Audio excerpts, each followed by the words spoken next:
Pew? Hello? Can anyone hear me, dude? Hello? What the heck? Hello? Is anyone there? Hello? Dude! Looks like he can't hear us.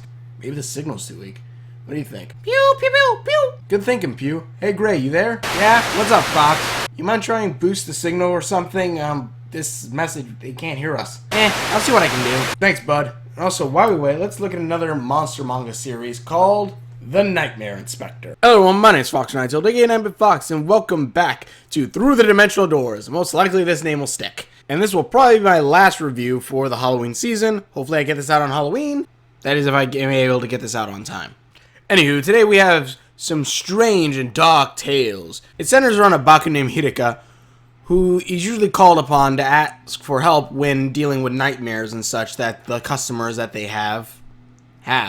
In exchange for helping resolve the nightmares that these people have been having, Hirika then gets paid in the nightmare itself, being one of his only food sources. If you don't know what a Baku is, Bakus are usually known as good spirits that eat evil dreams or, of course, nightmares. Though this book kind of twists the idea a bit. I'm telling you all this now because they kind of repeat it over the next 2 chapters. So, I'm just gonna skim through that. Anyways, let's look at the cover. The cover, though probably not the most enticing, kind of fits, at least to me, the dreamlike states that you go through in the manga. Also, it kind of fits where you would find this guy.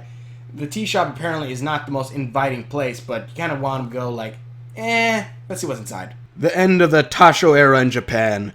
Mercury lamps exhale steam and cast distorted shadows on the brick buildings around them. Underneath it all, spider webs cling to dusk. Citizens are battered by an uncaring wind. Uncaring wind? God, what the heck? I don't care. The next few pages are basically what I summarized about him being a Baku and yada yada yada. Being your own best customer again? Yeah, well, I wonder whose fault that is. Obama. I think I just dated this video. Here, Hirika and the girl who owns the tea shop, who we'll be calling the Tea Maiden, continue their talk. The girl asking if Hiriko wants some coffee, but Hiriko says he's not interested in human food. The girl asks if he can actually even drink the stuff. She then says being a Baku must be very dull since he's not able to actually eat anything other than nightmares.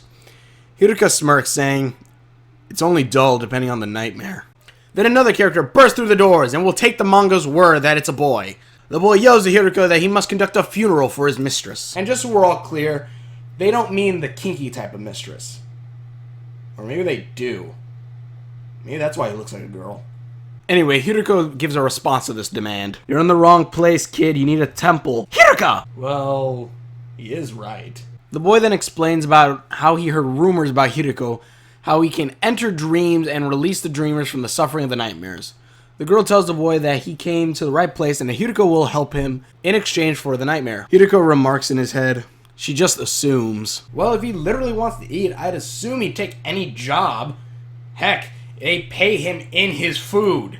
The boy then goes on explaining his nightmare about how he's a servant to his mistress, who is long dead in her mansion and has not gotten a proper burial, and that he cannot enter the mansion because she is of noble birth and he is just a servant, forced to stay at the gate and will just watch.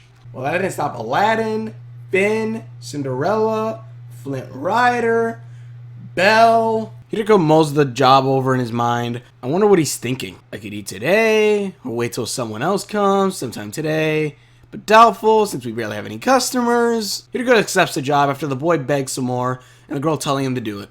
Hiriko agrees, telling the girl if he does this, she has to stop talking to him altogether. That doesn't happen. Then Hiriko holds up his cane and recites his spell. Well, I think it's a spell. "Sleep now, leave this world behind." The two enter their dream, the boy believing Hiriko would take over from here, but Hiriko tells the boy it's all up to him, that Hiriko is just tagging along. Hiriko also says even if it's the boy's nightmare, the boy has complete control and that he can do whatever he wants. The boy then says he always wants to hold his mistress at least once, so the two then head towards the mansion. The two then reach the front door and see that the stairs don't go up to where the body is, but down. The boy asks how these stairs could lead them to the top floor, and Hiriko says she's in the mansion, and when we opened the door, it led us to these stairs. So these stairs must lead to her, correct? It's like the infinite stair trick in Inception. You go down, but you come back up from the top? Or back up from down, and down, up and down, and down is up is down, up and round, and up and down to flound? Anyway, with this whole I reject your reality and substitute my own going on, Hideko then asks for the kid's name and asks, what is he? Huh.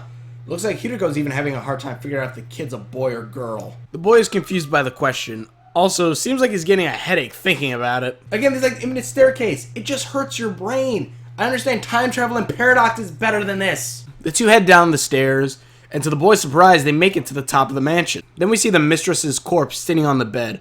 The boy goes up to the girl and hugs her, crying, saying, please be at peace. And as he does this, Hideko uses his other spell to wake them up. Time to wake up now. And then we find out the boy was the mansion's weather vane this entire time. What? Anyway, I'll talk about a little twist in a bit.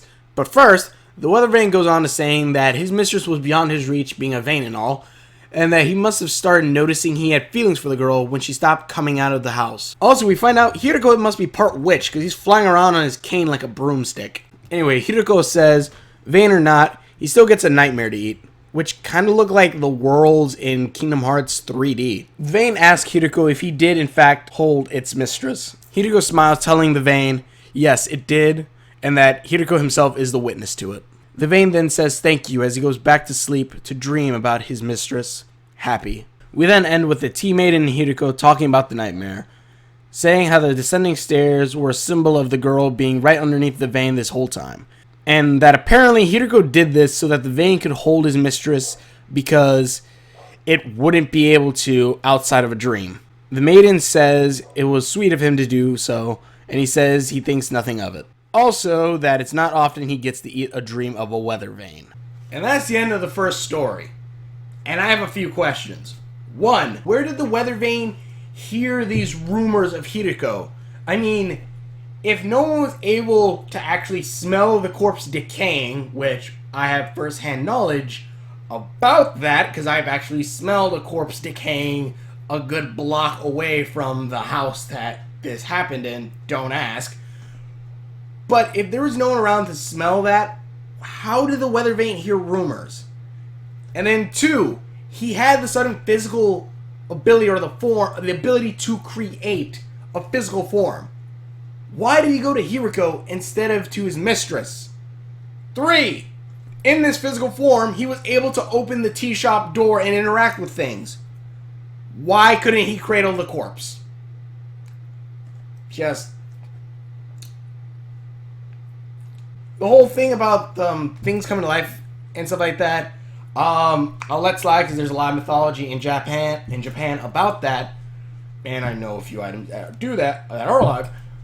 But yeah, but the representations of like the whole stairs leading down underneath the weather vane and stuff like that, it's pretty good.